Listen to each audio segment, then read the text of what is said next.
Olá! Hoje nós vamos pensar um pouco sobre a importância das religiões nos nossos dias. E vamos também falar um pouco mais do que é religião, o que é espiritualidade, o que é crença, o que é doutrina. E para isso eu estou aqui com o professor Wellington Félix, professor Zuzu, aqui no programa, para dizer para a gente sobre esse projeto que ele implantou nas escolas de Uberaba, que é Jornadas de Diálogos Interreligiosos para a Construção da Paz. Seja bem-vindo, viu, Zuzu? Obrigado, Vacira. É um prazer estar aqui, né?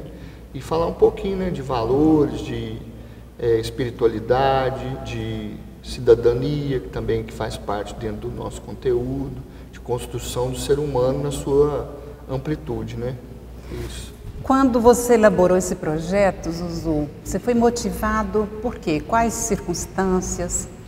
Olha, Vacira, eu tenho 2 anos que eu sou professor efetivo de ensino religioso na rede municipal, né?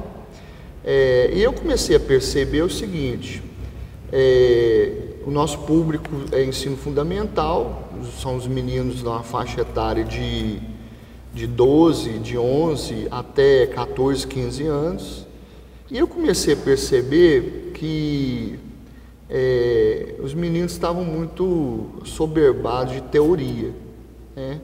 Então eu pensei, bom, é importante você passar os conteúdos teóricos, né? Onde que nasceu o judaísmo, o catolicismo, o cristianismo, né? Mas é importante os meninos também, né, os alunos terem contato com essas religiões na prática, né? E como que é feita essa prática? Na prática, o que eu pensei, né? Não no sentido de influenciar na escolha deles, né? Inclusive eu começo o conteúdo dizendo a diferença de religião e religiosidade, né? Que nós vamos falar um pouquinho sobre isso depois. Sim. Mas assim, o que seria essa prática?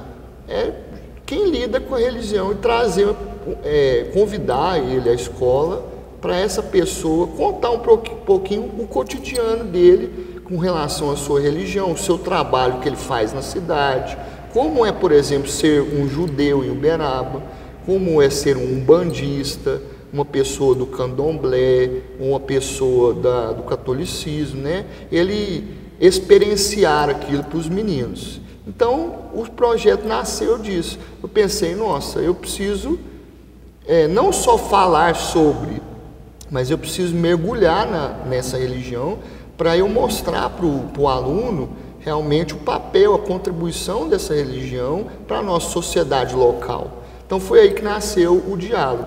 E aí eu pensei em 2 coisas muito importantes que hoje nós estamos precisando aprofundar muito, né? Que é conhecer a diversidade, né? E respeitar a tolerância, o respeito à diversidade e a tolerância. Não só no campo religioso, né? Acho que nas opiniões, na sua ideologia, mas a religião, como é o nosso recorte, então ele aprender que existem várias religiões e que nós temos o papel de respeitá-las, né? Então nasceu desses 2 pilares, né? Conhecer que não existe apenas uma ou 2 religiões e respeitar as diversas formas de manifestação dessa crença, dessa religião, né?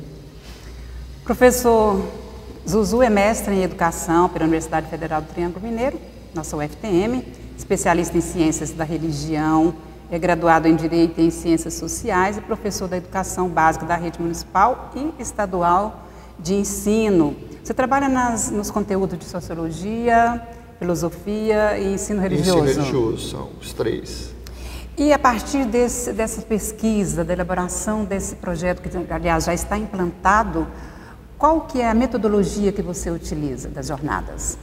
Bom, como eu te disse, ele nasceu dessa experiência, né, da gente pensar um pouco em trazer a pessoa, né, que lida com a religião de fato para a escola, né, quebrar um pouco o muro, né, da relação entre e assim, a gente primeiro fez uma busca, né? Então eu fiz uma busca, por exemplo, nas religiões mais tradicionais. A gente vai conversando com algumas pessoas, né? Olha, tem uma pessoa que no catolicismo, que é um padre que tem uma relação boa com os jovens, eles têm a linguagem, e aí eu convido, né? Das outras religiões, busca mesmo, aquela busca ou na internet, ou no boca a boca. Você conhece alguém que é da religião tal? E aí a gente foi procurando. Confesso para você que não é fácil. Tem um ano, tem algumas religiões que eu estou buscando ainda, né? Quantas que você já conseguiu levantar aqui em Uberaba, professor? Olha, nós começamos a primeira jornada com o catolicismo e o protestantismo, né, os evangélicos, que é daquela linha neopentecostal, porque também o evangelho são 3 linhas, né? Depois eu consegui um contato com um grupo que trabalha o judaísmo, depois o budismo, também nós conseguimos, o espiritismo, que já é bem forte Uberaba, né? E também a Umbanda e o Candomblé, né? Então e eu consegui agora, na próxima edição, que nós vamos fazer agora, no final do primeiro semestre de 2019, um pessoal, né, um grupo que também cultua aqui o islamismo, os muçulmanos.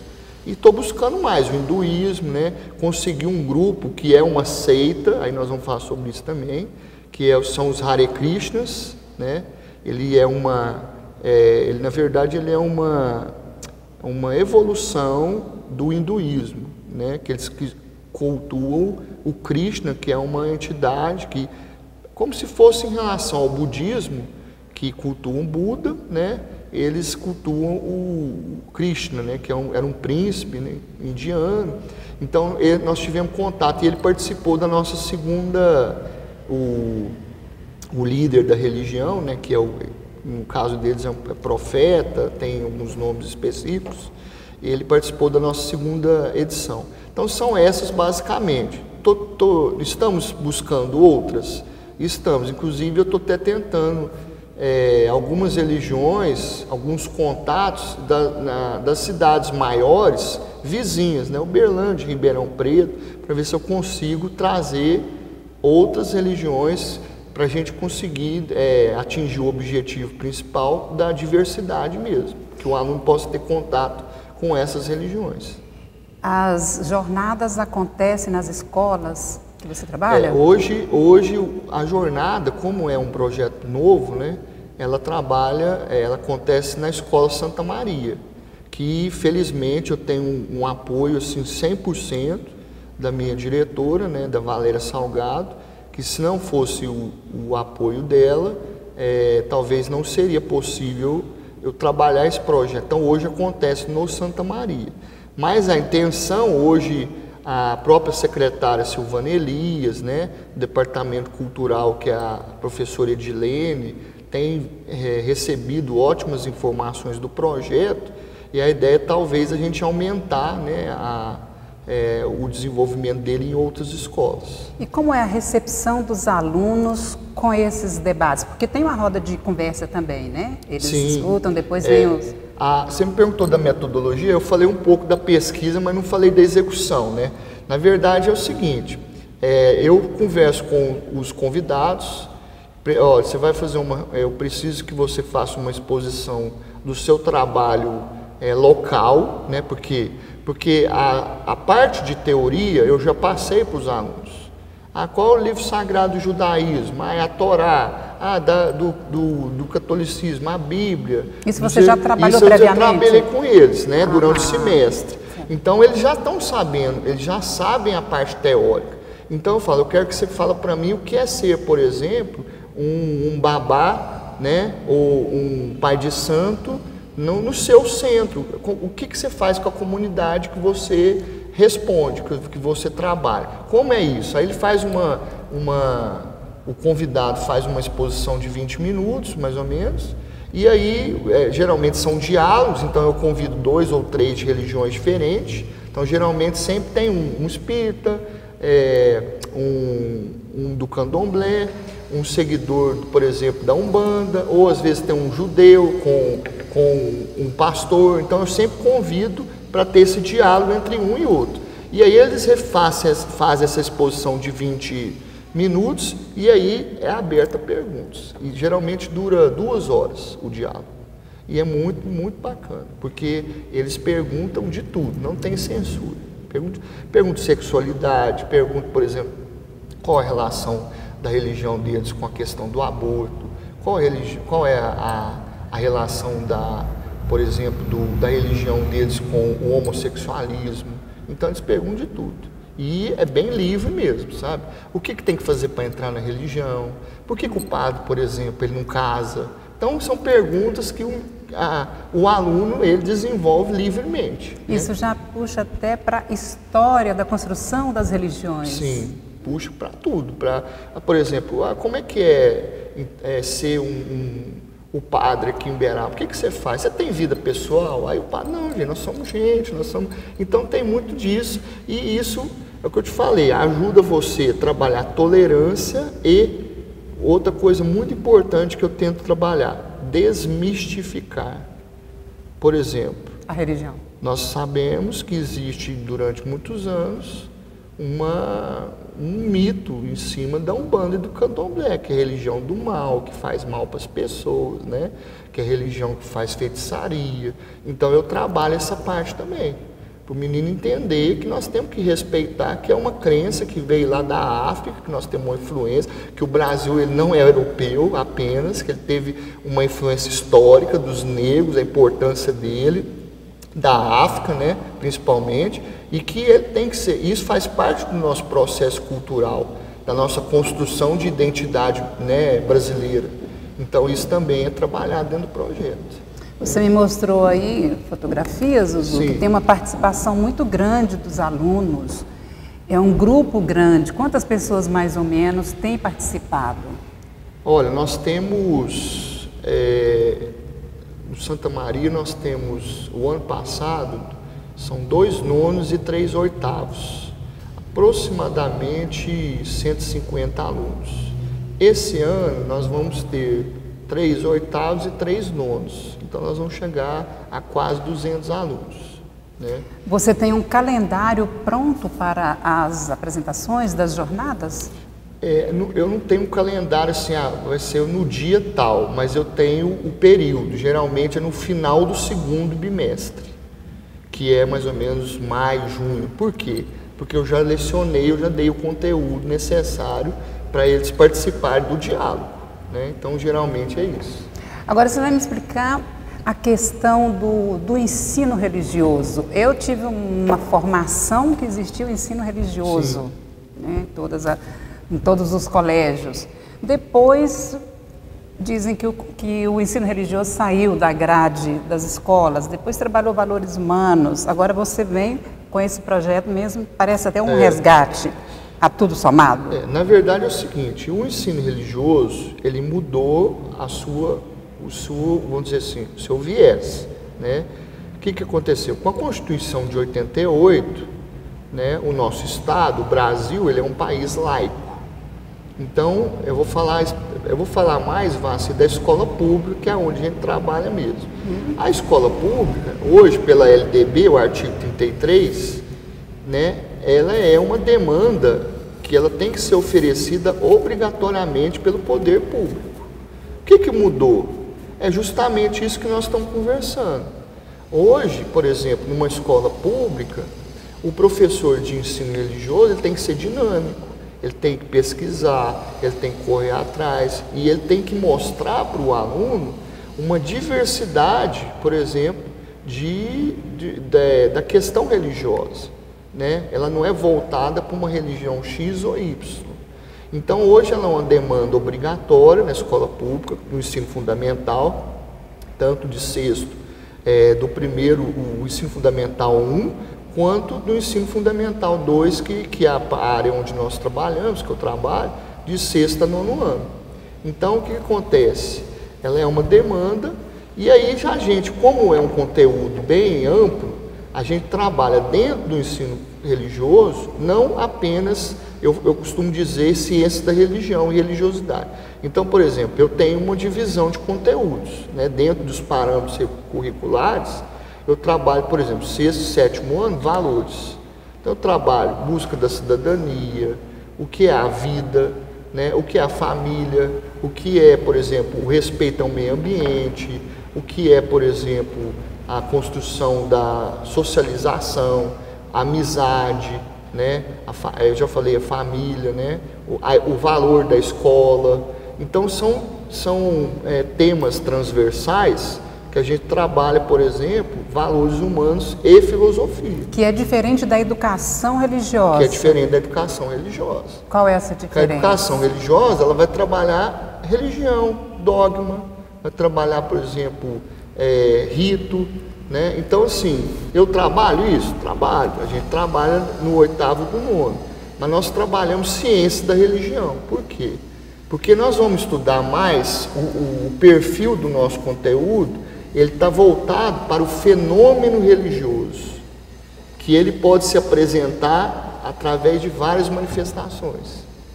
Eu posso, por exemplo, manifestar o fenômeno religioso sem ter religião? Posso.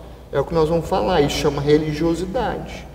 É o primeiro conteúdo que eu dou para os meus alunos no 8º ano. O que é religiosidade? É você ter uma crença. Ah, você tem que ter um Deus? Não, você pode ter a sua religiosidade através do amor à natureza, do amor à água, do amor a seus pais, a sua família. Eu posso manifestar isso que a gente vai chamar de religiosidade. O que é religião? Religião é quando eu manifesto a minha crença e a minha religiosidade através da participação de um grupo social. Tá, então vamos nessa linha didática aqui, que nós já entramos no que é a crença. A crença é a manifestação de uma força, né, dentro da minha individualidade, né, com relação à minha vida, à minha busca, né? A crença, na verdade, nada mais é do que a mola propulsora da fé, né? É o que eu acredito. É o que eu acredito, né? Então eu posso ter uma crença, por exemplo, como os índios tinham, né, que o Deus é o céu, que o Deus é o sol, né? Os animistas, né? Ele é uma crença. E aí qual que é o fio condutor disso aí? A fé. Para eu ter a crença, eu tenho que ter fé, concorda comigo? Eu tenho que ter uma contrapartida. Como você, né, pode acreditar, você tem a crença que não tem Deus? Isso. Que o não ateu? Tem Deus, né? Essa questão do ateu, ela já é uma questão mais particular. Por quê? É uma questão mais... Ela entra nas suas jornadas ou não? Não, por quê? Porque o nosso Estado é diferente, o Estado laico do Estado ateu. Vou tentar explicar melhor. O artigo 5º da Constituição, ele fala o seguinte, que nós temos consciência de liberdade de crença. Ou seja, ele diz para você que você tem que ter uma crença. Mas na prática... O ateu, ele tem uma ausência de crença. Então, ele tem a liberdade de ser ateu? Ele tem, mas é incentivo do poder público incentivar ele a ser ateu? Não. Entendeu? Então, o nosso Estado, ele é laico, que é diferente do Estado ateu. E nós vamos até falar sobre isso aqui, o que é um Estado laico mesmo, né? Que está aqui pela Constituição Federal. No artigo 5º. No artigo 5º. Está na nossa Constituição Federal, onde ela diz, além de outras legislações, né, complementares, prevê a liberdade da crença religiosa, que é isso que você diz, a todas as pessoas, além de proteger e respeitar todas as manifestações também. Aí vem também, assim, confirmando o que o professor Zuzu falou, que é inviolável a liberdade de consciência e de crença, sendo assegurado o livre exercício dos cultos religiosos, garantida na forma da lei, a proteção aos locais de culto e das suas liturgias. Sim. Vamos avançar, então, de acordo com o Estado laico, e também trago aqui, é importante trazer um dado, que a população brasileira ela é majoritariamente cristã, tem 87%, e a maior parte é católica romana, né, com 64%. Como que você trata as religiões dentro da jornada, então? Falou de religiosidade, pode ampliar um pouco o que é religião, e vamos falar sobre doutrina. A doutrina, na verdade, ela é o que dá suporte à religião, né?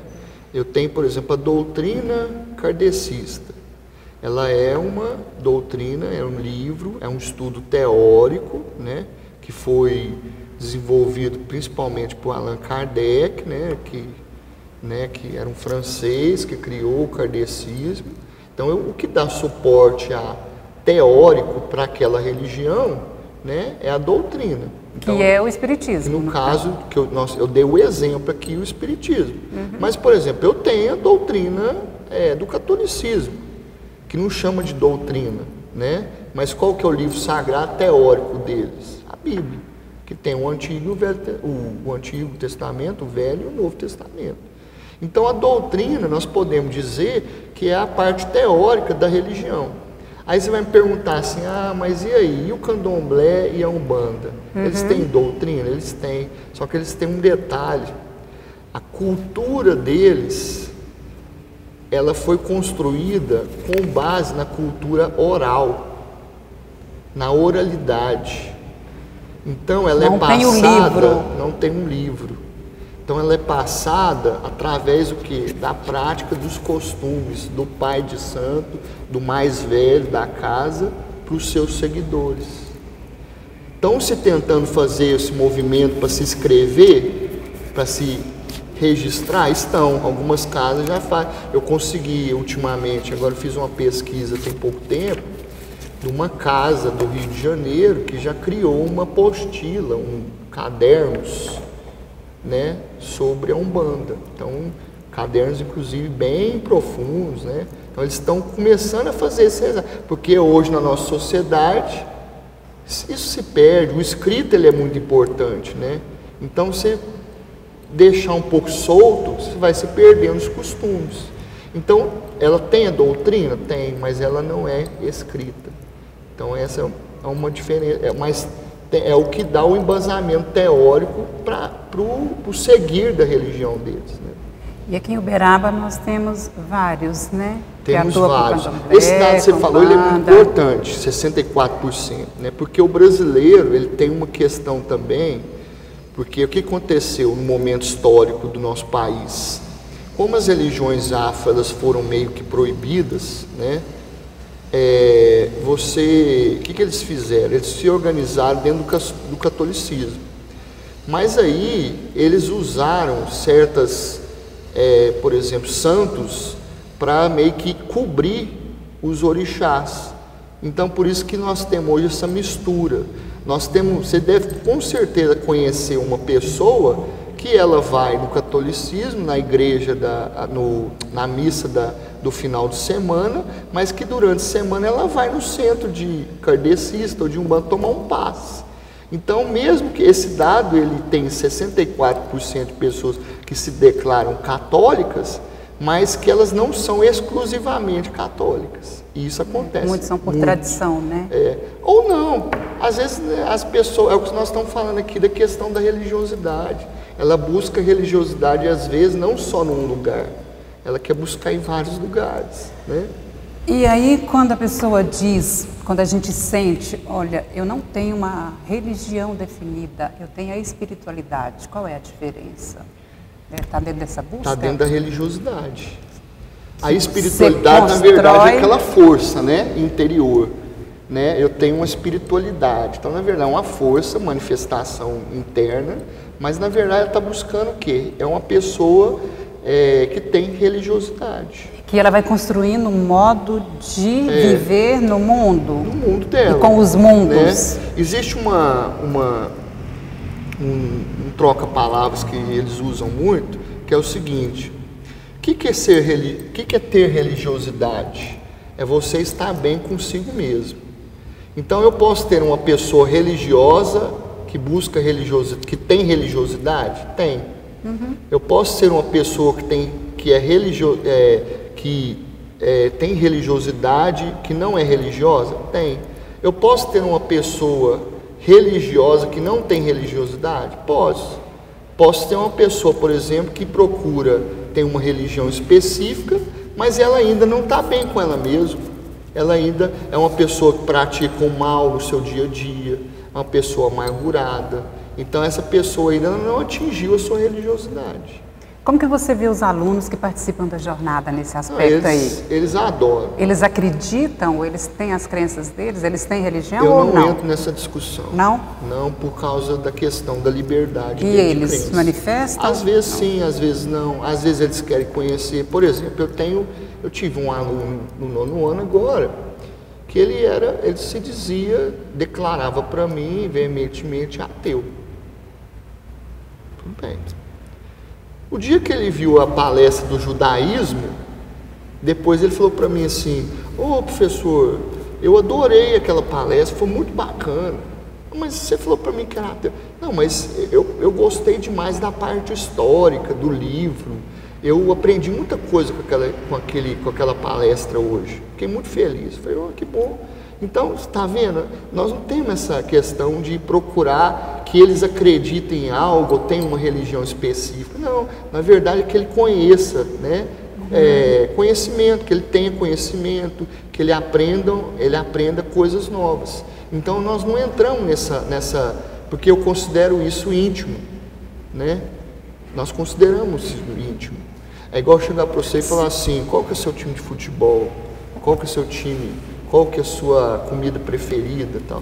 Isso é íntimo. Então, às vezes a pessoa ela não quer revelar.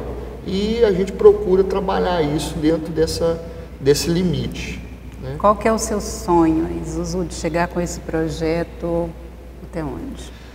Olha, o meu sonho é porque eu estou vendo uma coisa aí eu estou vendo que nós estamos passando um momento de muita intolerância.